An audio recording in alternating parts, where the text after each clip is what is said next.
and this part of her theory comes from this, she's living in Eastern Europe, she is surrounded by men. She was one of the first women to be able to even get into medical school, because in the late 1800s, women were just supposed to stay home and have kids. And she didn't want that. She wanted to go to medical school, and she was able to do that. This is like her story, and she did not like convention. She was very angry at society. So later on, when she is now finished with her medical degree and wanting to do psychiatry, she had her analyst, Carl Abraham, was working under Freud, and she heard about Freud, and she went to study with Freud, and she studied with Freud for quite a while. She then when during her private practice, she tried to apply Freud's theories for 15 years. She tried to employ those techniques with her patients for 15 years, and after that, she said, this doesn't work, and I'm gonna come up with my own ideas through her clinical practice, which I think is the way it should be, and it's implied. I'm not putting Freud down, but I mean, I'm not a Freudian, but I see his value. Although he did see patients, and his cases on hysteria have contributed a lot, he was less of a clinician than Horney, and more of a theoretician, and so he took theories and applied them to the patients. Horney took her experience with the patients and developed theories, and having been a success of Horneyan analysis, I think it works. And I apply it with my patients. So I think part of why maybe Horney got missed as the founder of the humanistic school is because she came at a time when, and was in the circle, and if you look her up just for general knowledge, she's under Neo-Freudian. I don't think that people were able to understand her coming out of the drive libidinal theories, because her theory is completely different and follows more of like a Maslow.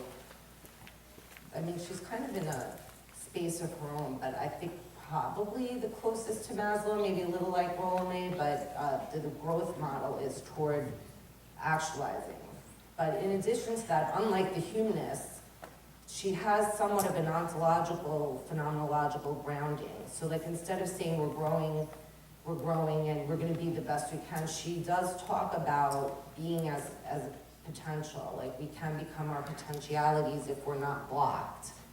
And that also makes her phenomenological. She talks about human struggling and the sense of existentialism. So, and her influence is all over. She has influenced humanistic psychology. She's influenced at least existentialism. I'm not a phenomenologist like a lot of you here, so I can't say, I think I could see it applying, but with her language is still Cartesian, and there's like a kind of ontic character to it. It's hard to see how that would translate, but I could make an argument for it with the help of like a more phenomenological scholar. So I'm just going to go through some of her theories, and then maybe talk, and then come back to this. So I don't know, what would you prefer to hear first? Do you want to hear how a general synopsis of what she developed in contrast to Freudian theory? Do you want to hear how she got thrown out of the institute when? Gosh, you guys, you've had too much stimulation. Well, sorry, if I spill coffee on myself, it just means that it's a regular day. Okay, so let me find that in my notes because I had that second. I will maybe talk a little bit about how you see her influences too. I'm like very interested to see if people also see what I see. I mean, it's not going to change my mind, but I'm curious about it. Okay, I can't find my notes. Yeah, that's always good. Here we go. Organization's not my best quality. So basically, these are not, okay, I could talk about this off the top of my head, but I would like really feel better if I had my own notes. talk while I look. Here we go. So this is what happened. So after Karen Horn, I finished studying in Germany. She was up at in Berlin. She then went she came to America because she thought like some of her cohorts were coming. Harry Stack Sullivan, Eric Fromm, who she had a torrid affair with that ended badly, and they've influenced. She thanks him a lot in her writing and gives a lot of credit to him, which must have happened before the big breakup. And just to show you what like psychoanalysis is, and it's still like this because I've been in psychoanalytic institutes for most of my training, is that her daughter was in analysis with Fromm. And yeah, and while she was having an affair with Fromm behind Frieda from Reichmann's back, which, I mean, I'm sure she must have known, right? We don't know, but so her daughter's in analysis with him, and then she gets pissed at him because she felt like he caused her daughter to be too independent and want to separate from her. But that's, I mean, it really is, like I was saying to Dr. Yalom yesterday about his book lying on the couch, it really is true. The Psychoanalytic Institutes, a lot of things go on there that people don't talk about. Like these like weird boundary things, like your analyst is your friend, and then your therapist is your supervisor. So I could see how that happened with 4-9 Rome, but. So in any case, she started out at the Chicago Institute for Psychoanalysis, and she spent about 2 years in Chicago, but then everyone was coming to New York like in the 1930s, like in the late 1930s. So she decided, at that point they were calling Brooklyn the artist capital of the world. Right. And so she moved there, and this is the other thing, my life has been so similar to hers. I mean, her theory, but also her private practice was on the Upper East Side of Manhattan. That's where mine is. Unlike me, she then began as a faculty member of the New York Psychoanalytic, which still exists in New York today. It's like on East 80-something Street. I try to avoid that block because they're all nuts over there. But they seriously still talking about penis envy. I have no people like this. So New York Psychoanalytic was orthodox. I'm not lying. Come visit New York, I'll take you to a lecture. It's crazy. I was in a seminar once at Horn as an intern, and I went to Duquesne and did my master's, and I've read a ton of Rollo May and Yalom, and I'm already pissed off, but I am sitting in a meeting, and a woman who's Orthodox Freudian, and we were talking about eating disorders, how to treat people with eating disorders, which is like extremely challenging. You're an intern in a new environment, and you have a 50-pound emaciated patient close to death, and she's talking about how it's really a result of penis envy, and if you look at the person, they look like a penis. It's like a metaphor, and I'm like, really? I'm like, okay, something needs to change, but it does exist. I don't know if you have that experience with some of the Orthodox. It really does still exist in New York.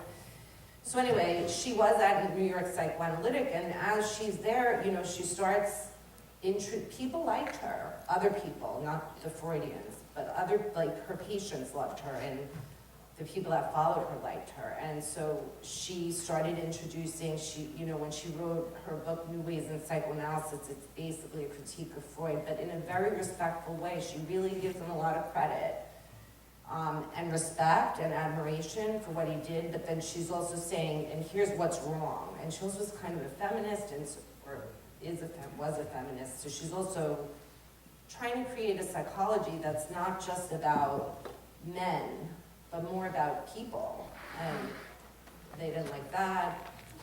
So eventually, they basically told her, if you don't stick to Orthodox Freudian theory, like, we're going to cut back your coursework, and they cut her back to, I think, 2 lectures a week, and she wasn't allowed to train the newer students, she was only allowed to train the senior students, and they wanted her really teaching Freud, and you know what she said? Go fuck yourself. Walked out. I think Clara Thompson followed her, maybe Harry Stack Sullivan, and she opened an organization, which is the Association for the Advancement of Psychoanalysis, which was almost like, I guess, it didn't have a building. It was first an organization, and then the building opened. It's the American Institute of Psychoanalysis, and that's in the same building as the Karen Horney Clinic. And then after she passed away, they opened the clinic in her name.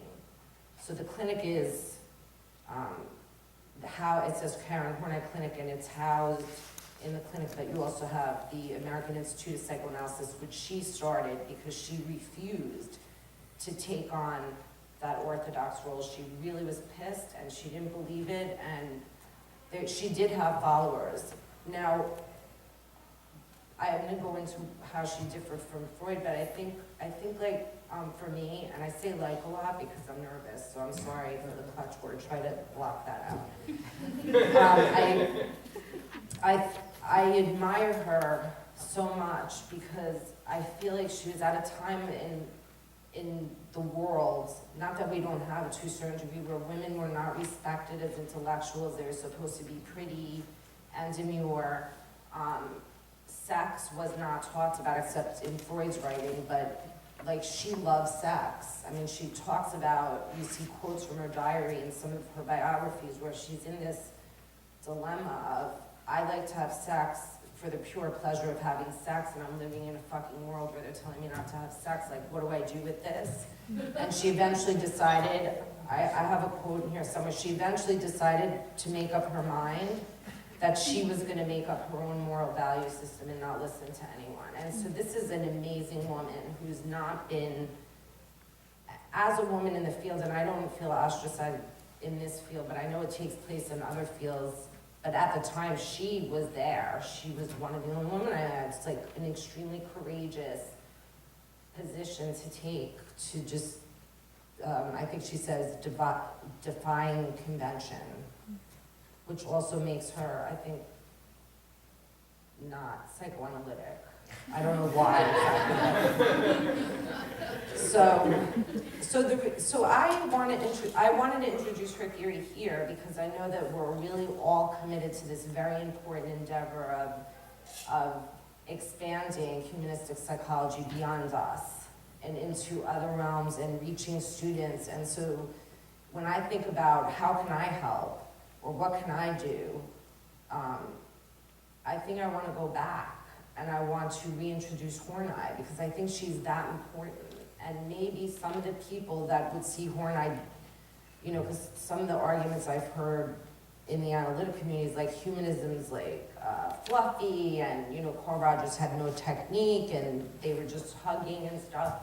But they don't understand, they don't take the time to pay attention, to read more contemporary theories. So maybe by bringing Horney back, we pull in some of the people that are a little more conservatively psychoanalytic and they'll listen, because her theory, to me, I could bring tears to my eyes. It's that beautiful. The way she writes and how she sees humans always striving for growth. So, okay, so I have two things I really would want to do, and probably not a lot of time, and I would like to have time for questions. I can go into her theory a little bit. Again, I'll come back next year and finish, but I can start it. But would you want to hear, do you think it would be easier to understand if I explain her overall way of conceptualizing and then gave a little more specific theory if you have time? And there I'll talk a little bit of how she came to it and what she did take away from Freud, what she kept and what she disregarded, and so then you get her model. So I have two quotes that I really wanted to read by her, or three rather, just to try to demonstrate in a very succinct way who I see her as. These are her quotes. So this quote, I think I even posted on Facebook because I liked it so much, but is from her book, New Ways in Psychoanalysis. And New Ways in Psychoanalysis, that's where she literally, chapter by chapter, went through Freud's theories and talked about what she agreed with and what she disagreed with. So there was a chapter on revisiting the Oedipus complex, for example, you know, penis envy and things like that. So I think this is a beautiful quote. She says, "The aim of therapy is then not to help the patient gain mastery over his instincts, but to lessen his anxiety to such an extent that he can dispense with his neurotic trends. Beyond this aim, there looms an entirely new therapeutic goal, which is to restore the individual to himself, to help him regain his spontaneity and find his center of gravity in himself." Now take out the Cartesian language, because she couldn't help it. She studied with Freudians. She's not Cartesian, it's just the language. Do you hear a humanist? I mean, doesn't that sound more hopeful? I'm like asking if people agree. Do you feel that that's true? Yeah. So here's a quote about her personally that comes from her biographers about her ideas about sex and being a woman who was aggressive, ambitious, proud, unwavering, and enjoyed sex for pleasure at a time when women were not supposed to be doing that. So she's having her own neurosis, that would be her words. And she writes this to herself: is it wrong to give oneself to a man outside of marriage or not? A girl who gives herself to a man in free love stands morally way above the woman who, for financial reasons or out of a desire for a home, marries a man she does not love. All morals or morality are either nonsense or immoral. And then in her diary she writes, she makes a decision one day, and I think it freed her. She says, the first moral law is thou shalt not lie, and the second, thou shalt have free thyself from convention, from everyday morality, and shalt think through the highest commands for thyself and act accordingly. She was referring to sex, like we're not, like, I think I had a discussion with someone and they were applying that to crime, or like, does that mean people can kill people? She was talking about being who she was, which was a very ambitious, strong, sexual woman surrounded by a male-dominated society that were trying to stick her in a box, and she hated it. And I could relate to that. Not with the men thing, but just the box thing. And none of us like that. That's why we're all here, right? We don't want to stick our patients in an Oedipal complex, right? That's what he had, because everyone has that, because Freud's theories were very universal. Everyone has this, it's biological. Her theories are saying that's bullshit, everyone's different. Let's look at what that means for each person. So her most specific focus of inquiry is the self. Now, we could look at the self, again, I'm in a unique position, and I'm like totally open for feedback because of my training is more classical analytic, but then I have the existential phenomenological background. So I think self, for the people who have not had the psychoanalytic training, would mean something different than it does to a psychoanalyst. I think it has a slight difference, but I want to say, based on the interpretation I have of her theories, that I can see the self as a spontaneous, dynamic, changing, in the same way that, like I guess R.D. Laing, like some of the earlier phenomenological, existential people would see it. So, but her theories originate with ideas about the self. And after 15 years of her clinical work, she said neurosis is not about instinct. It has its core in human relationships. So here we see, I know that that's like contextual, and contextual means it's phenomenological or existential, but here we also see the beginning of contemporary relational psychoanalysis, of which she gets no credit for either, because she's the first one that said, this isn't occurring intrapsychically, it's occurring interpersonally. Our difficulties and problems aroused in regard to how we relate to other people in our world, not an inner dialogue within ourselves of conflict. So she changes that whole thing, which again made everyone very upset, but I think maybe they couldn't understand it. The field was so new. I'm trying to be optimistic, but we can understand it, so that's what's important. I'll get into this after, but her main premise of neurosis is called basic anxiety, which has been compared to Laing's ontological insecurity. I guess it's slightly different, but I've read things that are comparing what Laing talked about as a phenomenologist as ontological insecurity. She's calling basic anxiety, and basic anxiety is the premise of her theory, and it's basically saying that we develop anxiety as a result of feeling that we're living in a world that's hostile and it's unsafe. And so again, we see that there is inter-psychic element. This isn't, I am anxious because I did something and my superego is going to beat me up and I feel guilty. It has more to do with how it arises and unfolds of the context of living. So then she's a woman of wisdom and experiences at work. She decides that I don't want to abide by libidinal theory. Instead, I want to find ways to help people, better ways to help people alleviate human suffering. So she really saw also I think the basic tenets of some of the existential struggles that people come in with on a level that was open. Like each of us has something unique going on. It doesn't have to be the same struggle, but that human existence can be difficult and people do suffer. And let's look at how we can help him, which a Freudian model does not look at.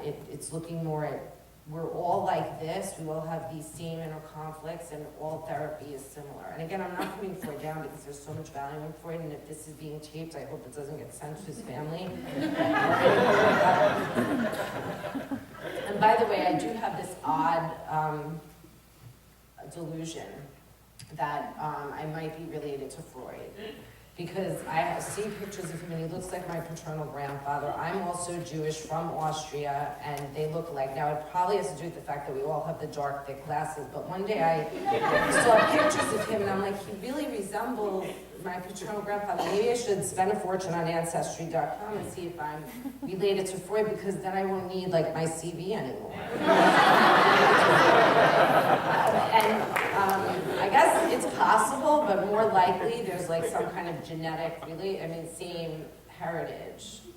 I don't look like Freud, but next year I'll bring pictures of my grandfather. So, okay, important here is we have a growth model, and when I say growth model, she's saying the self isn't determined, but it's dynamic and changeable. So here we also see a more humanistic, existential idea that we're not all the same, and we're forever being influenced by our world and by the people we come into the world with, and that there can be shifts in the whole structure of our way of being as a result of those things we experience.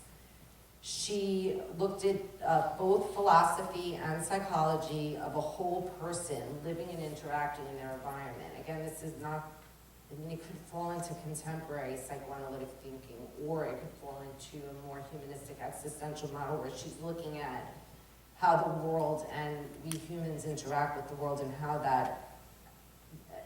we evolve as a result of that. She looked at the how over the why, which I know from going to Duquesne is a big deal. How is this, not why is this? She wanted to understand the way of being of the patient, and this, like, I think Dr. Yellen, you would definitely agree with this. She was, because this is very apparent in your writing as well, it wasn't just that, she wasn't just interested in the content of what people were bringing in, she was interested in the process of the relationship that occurred. Now, you can call that, she doesn't call it that. Some people would call that transference or countertransference, but it's much larger than that, because she's really talking about how we are changed by our interactions, and we can understand a lot clinically about who we're sitting in a room with and be more helpful if we allow an openness and we look at that. We look at not just what's being said, but how do I feel when I'm sitting with this person and they're telling me this story. That gives us information that might not come up in a content, and it offers an opportunity to then maybe share your experience with the patient, create curiosity about what you think might be going on that's causing them to struggle. So it's in that way, again, there's a big crossover between contemporary relational and phenomenology, so I think that fits into both schools. But as a clinician, I have like 16 years of clinical experience, and for me, that's one of the most valuable things, I think, in the therapeutic relationship, to remain as open as possible, to suspend our own judgments. It's not always easy, but it is, we can be aware of it.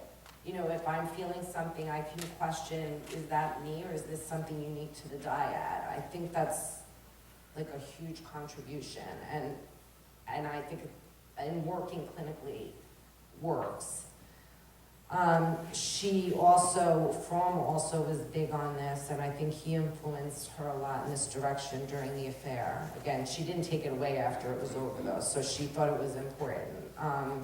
She looks at the culture and context, and I mean, she will look at the past, but she doesn't fully rely on the past, and she sees the past as part of a co-constructed reality of where she is, so, or where we are. So for example, her ideas about why Freud developed the concept of penis envy has to do with, she gives Freud credit. She cuts him slack. She basically says Freud did the best he could given the cultural influences he was living under. Like she's saying Freud almost had no opportunity to think differently because he grew up in a world that was male-dominated. Women weren't supposed to enjoy sex. In fact, they were to be covered, they were to stay home. And so when he comes at the concept of penis envy, she says that the envy is not of the genitalia, but rather that there's a certain level of envy that occurred in that time period where women were not allowed to be becoming or to strive toward potential in any free way, but were rather constricted by societal constraints. And that's when she starts considering cultural influence, notices, and then changes it. And when she talks about Freud in New Ways of Psychoanalysis, she actually forgives him. I'm not saying they had a fight or anything, although I think they did, but I don't know that for sure. And maybe there are people here who knew people that might, there's a few people, maybe not in here, that knew people that knew her and things like that. I mean, it sounds like there was maybe some good horror stories and stuff like that. They were always, sitting around smoking cigarettes and drinking scotch, which looks incredibly fun. I hate that they tell us that's bad for us now. Because it looks really fun. It really does look fun. And some of them live long, so I mean, there is an argument to be made. I think her ideas about cultural context, especially in regard to her theories on feminine psychology, is super important. She's saying, this is what Freud did, this is what happened, there was value in it, but he couldn't think outside of his time, and that's okay because we all are a product of our time. In fact, like in Roman Ishim's book, Technology and Symptom and Dream, like that's what he's talking about. Like if without this lineage of, William Harvey seeing the heart as a pump, Freud couldn't have even existed as a possibility. So, she looks at the primacy of personhood in meeting and intercourse with others, which sort of reminds me of, I think, the I Thou. She's really looking at the discourse between two people and the real meaningful exchanges that can occur between two people, and it not being this sort of like hierarchical way. Now this would fall a little more under contemporary psychoanalytic thinking, but I think it's important because I think it's a huge contribution that she never gets credit for, which is her theories are about character organization. And if you read her book, especially, I love her last book is my favorite, Neurosis and Human Growth. If you want to read something by her, I recommend that book. The first chapter brought tears to my eyes when she talks about our search for glory. It really is moving. I have a few quotes from that chapter. It's honestly one of the best chapters of all her writing, even if you just read that chapter. But what you see in her book, especially Neurosis and Human Growth, you see the early emergings of the axis twos, especially borderline and narcissism. And I know that we don't like labels, but the dynamic of it is interesting. And she introduces that, and I have found some literature where she is credited to that, but not by anyone who knows she's credited to that. So it's like some guy read an article on Horney and decided she contributed to the DSM diagnoses of character pathology. She's not giving credit for that. And I'm not saying for the DSM, I have a feeling she would have been against the DSM, but the concept of the development of character is hers, not Freud.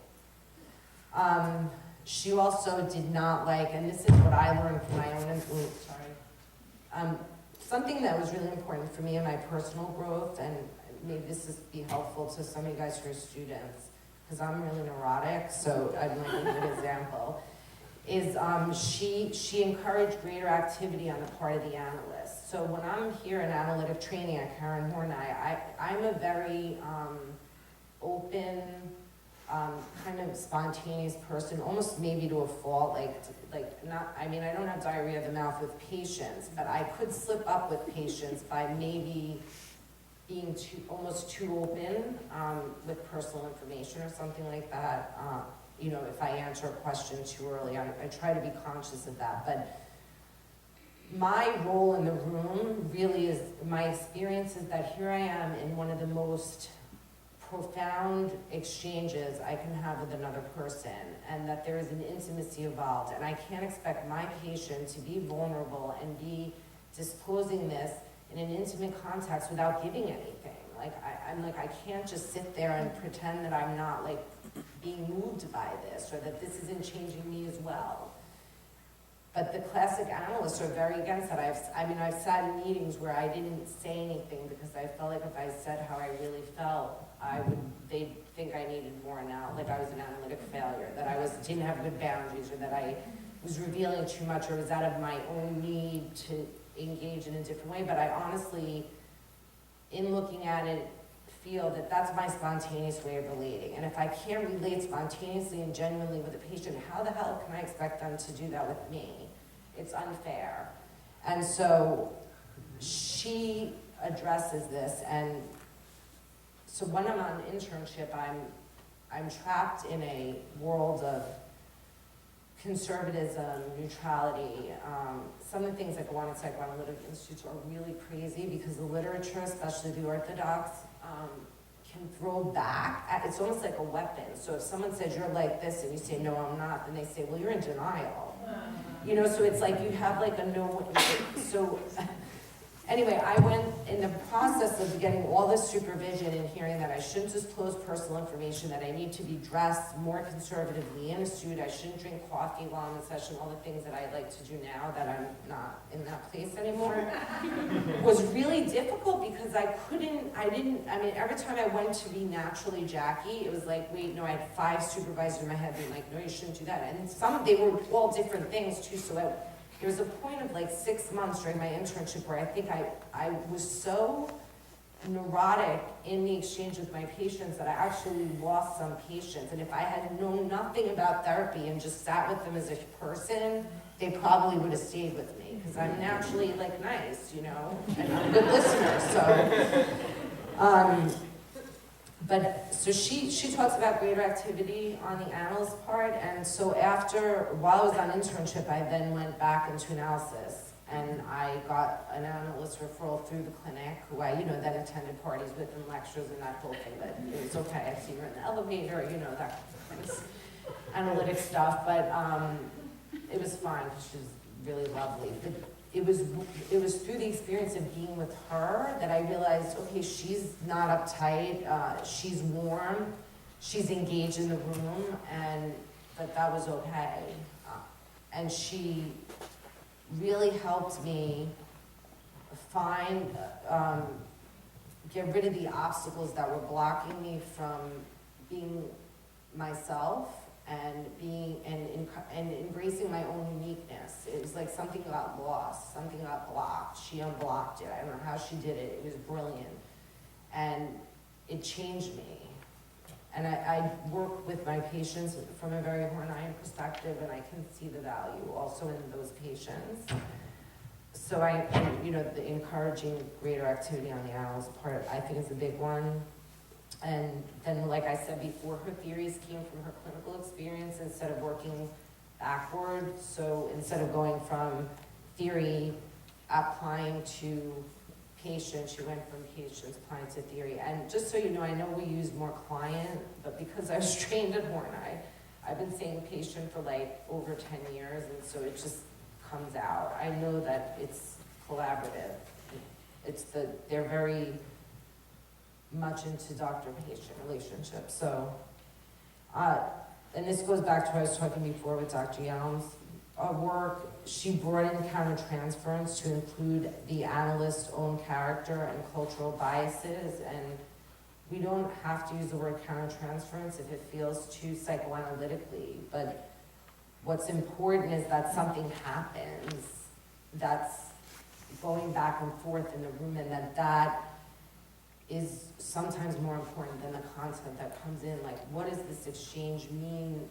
What's the meaningful exchange between myself and this person? And what is the way they're relating to me mean about them? Or sometimes it becomes the way in my book I have a case vignette of a patient who I'm like in a rage.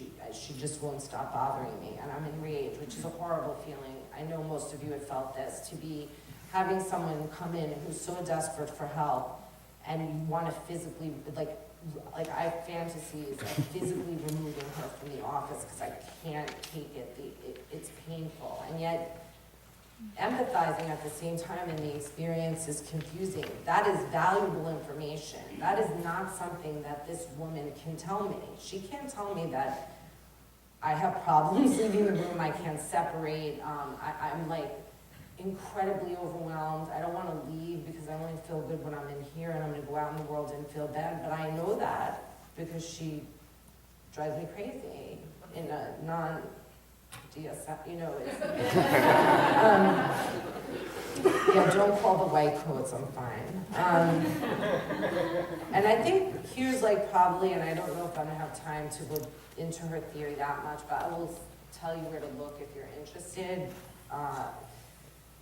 She utilizes the analysis. This is like, I think, her biggest contribution to humanistic psychology is she talks about constructive forces, and I think this is part of what makes her theory so amazing, is that she sees human beings as always having the potential to grow. Our natural way of being is to grow and be ourselves in all our uniqueness, with all our inadequacies and all our fabulousness. And embracing that. But what happens is that gets blocked. For her, if that doesn't happen, it's not because it's blocked. So the goal of therapy is to unblock. And her blocking is not like a resistance. It's more of like, it occurs through human interactions.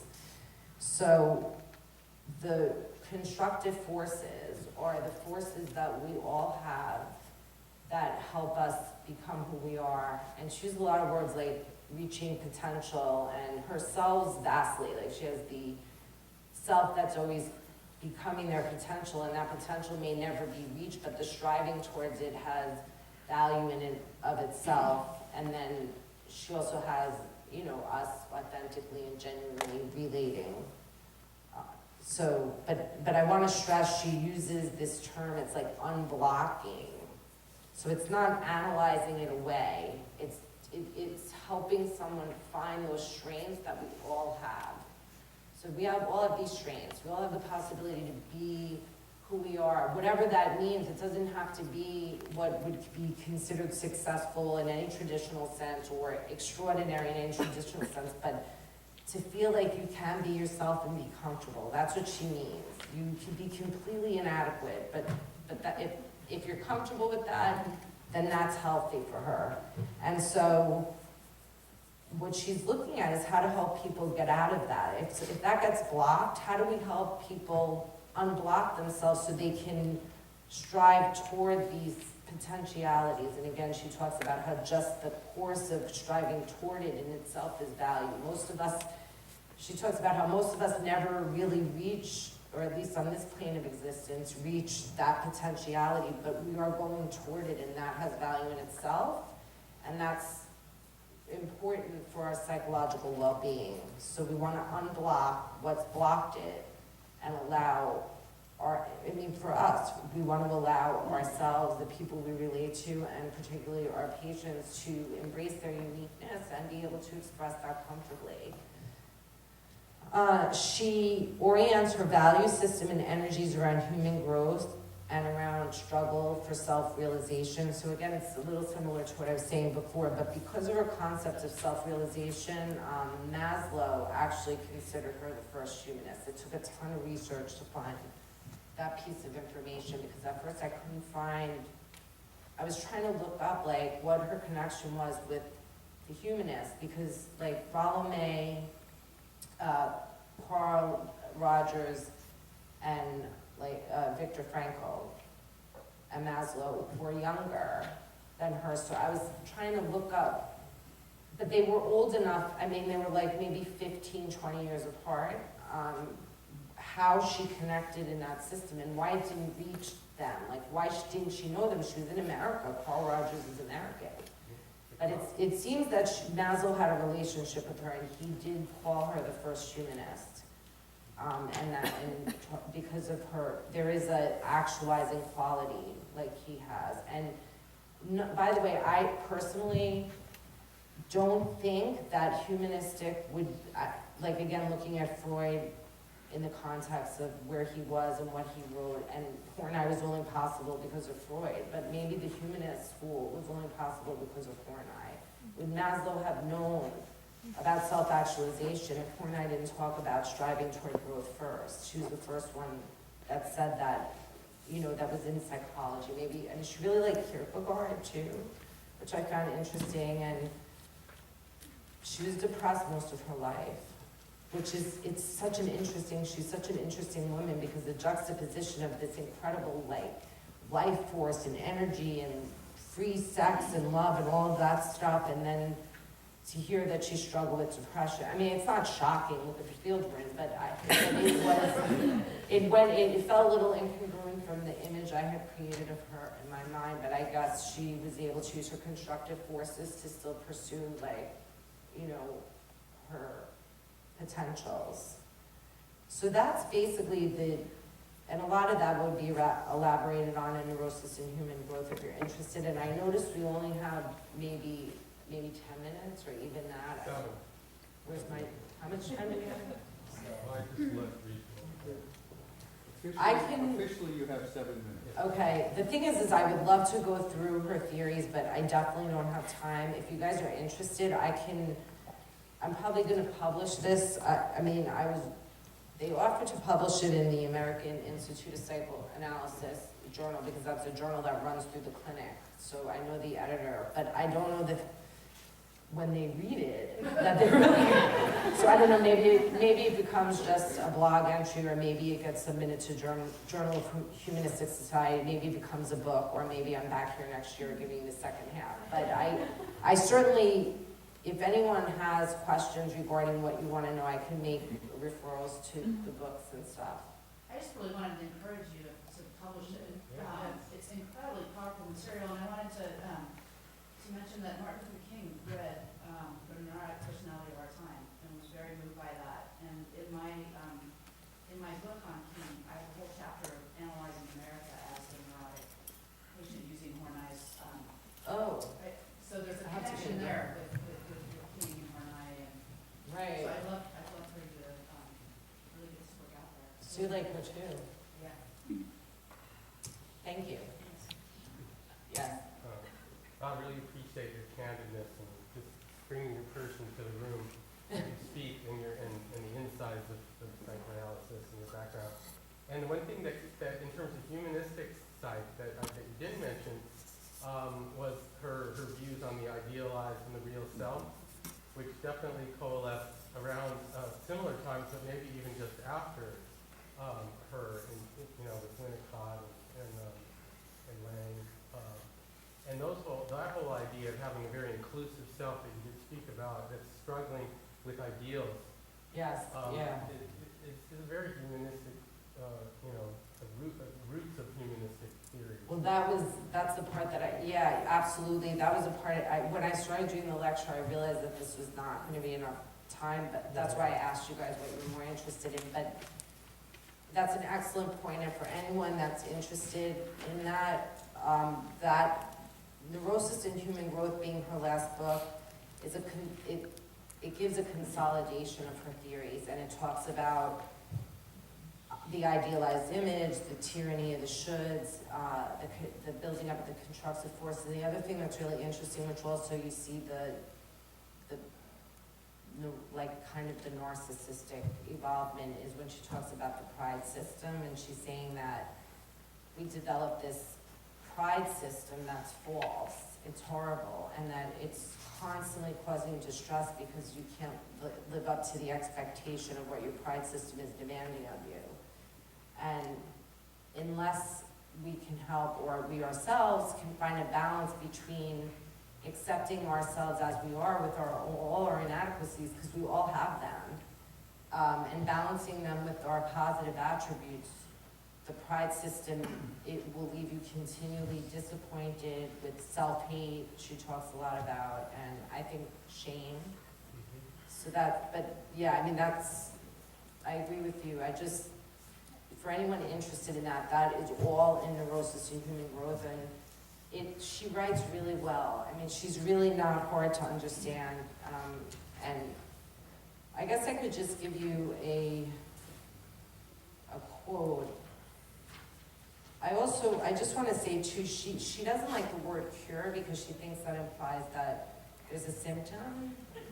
And she's saying she looks at treatment as aiding patients in outgrowing this is one thing, Amanda, I was wondering what you thought about it. She, because of the product of her time, even though she recognized the product of her time, she uses a male pronoun in all her books. It was so jarring. I was like, this is really uncomfortable. And then I started thinking, does everyone use that? And I just noticed it because it was her. She only uses the male pronoun, but I'll forgive her.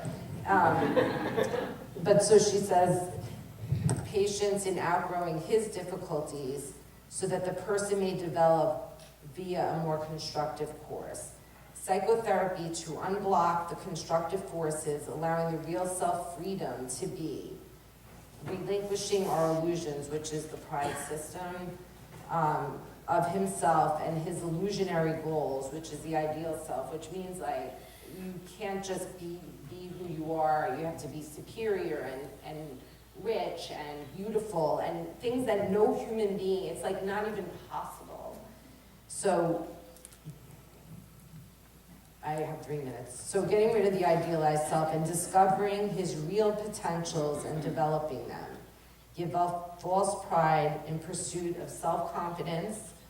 Leave the shoulds that he may discover his real feelings, wishes, beliefs, and ideals. And that's a real integration of self. Like, who am I? What do I want? Where would I go with that? Okay, I don't need to be like so-and-so or achieve this and that. What do I want? Who am I?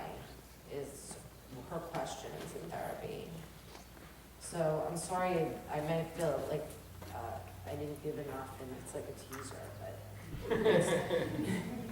if I do write it up, I'll definitely post it so people can refer to the reading. I think you should write it up. Write up an art. Yeah, because as we've talked about on Facebook a little bit, I mean, Karen, when I ran across her, I was so grateful because as you came and I felt persecuted by psychoanalysis there. And I was like, I got one I can use, you know, for psychoanalysis. But her work is so beautiful, continually timely. You know, I mean, I see people, my clients for consumers, right? My consumers come in and I see the pride system and the journey of should all day long. Yeah. You know, I mean, and I use it all the time. And I feel like, especially with some of the contemporary sort of interweaving between psychoanalysis and now, Yeah.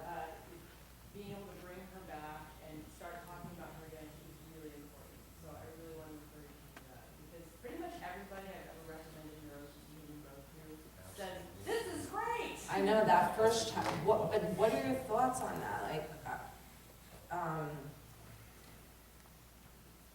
only have a minute, but I didn't see the sign yet. I'm a life coach and a student here at Pacifica, so when I first started depth psychology and learned about the leaders of the field, it's everything I learned in life coaching as a skill Right. to be done. I mean, word for word, with no credit to any of these people, and it just extends to humanistic psychology. And, I mean, we've all heard of Abraham Maslow, who somehow used into pop culture, where these others didn't, and it's the same thing with what you're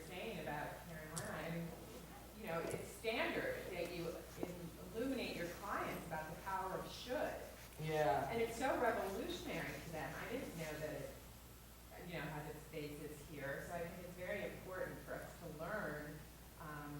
It wasn't the people who taught me coaching who made this stuff up, And I think that there is a universal knowledge that, if it wasn't Karen, somebody else would have done it, but it was, and she should get the credit, and it deepens our ability as practitioners to know all of the influences. And depth psychology is so influenced not only by therapists and theorists, but by art and poets and music and everything. It just enhances us, and we can pass that on to our clients, patients, consumers, just to live a more expansive, grounded, optimistic, hopeful life that enables them to be more capable of handling the shadows.